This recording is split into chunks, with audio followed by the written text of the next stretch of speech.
Menjelang pemilihan kepala daerah serentak pada November 2024, konstelasi politik di Bali semakin menarik, terutama untuk pilkada gubernur dan wakil gubernur Bali.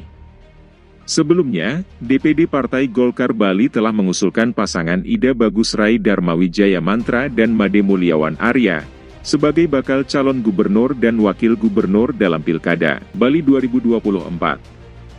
Ketua DPD Partai Golkar Bali, Sugawa Korri mengungkapkan, usulan nama Mantra Mulya merupakan hasil kesepakatan Koalisi Indonesia Maju Bali yang terdiri dari 11 partai politik. Sementara itu, Ketua Bidang Pemenangan Pemilu Bali Nusra DPP Golkar, Gede Sumarjaya Linggih, yang akrab dipanggil Demer berpendapat bahwa Golkar belum tentu usung Mantra Mulya. Demer juga belum yakin, sosok Rai Mantra bersedia menjadi bakal calon gubernur Bali. Ditambahkannya, elit partai di pusat sedang melakukan penjajakan pasca Pilpres dan Pemilu 2024. Sehingga, bisa saja Partai Golkar Bali berkoalisi dengan pihak yang sebelumnya berseberangan di Pilpres, termasuk PDI Perjuangan, untuk mengusung calon gubernur dan wakil gubernur Bali nanti. Ya, kami dengan PDIP tidak ada persoalan, kita bekerja sama di pilkada ini. Ya, sepanjang nanti, ya tentu sama-sama win-win dalam menyikapi pilkada ini. Samping itu juga kami untuk pilkada memang tidak mesti linear ke pusat, karena masing-masing punya tokoh, masing-masing punya kepentingan. Samping itu juga partai punya kepentingan yang masing-masing.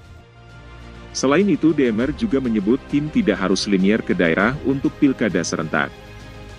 Menurut Demer yang juga anggota Komisi 6 DPR RI dari fraksi Partai Golkar, Golkar masih melakukan survei untuk tokoh-tokoh yang akan direkomendasikan pada Pilkada Bali 2024. Sejumlah nama yang dilirik dalam survei tersebut, diantaranya Wakil Kepala Badan Intelijen Negara, Legend TNI Nyoman Cantiasa. Tokoh-tokoh yang timbul juga masih ada banyak ya, yang memungkinkan ya.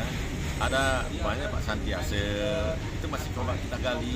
Saya masih ngobrol dengan beberapa tokoh lagi untuk bisa kita berbicara, kita bisa memberikan sama-sama bertukar pikiran untuk sama-sama nantinya dalam menyikapi pilkada ini.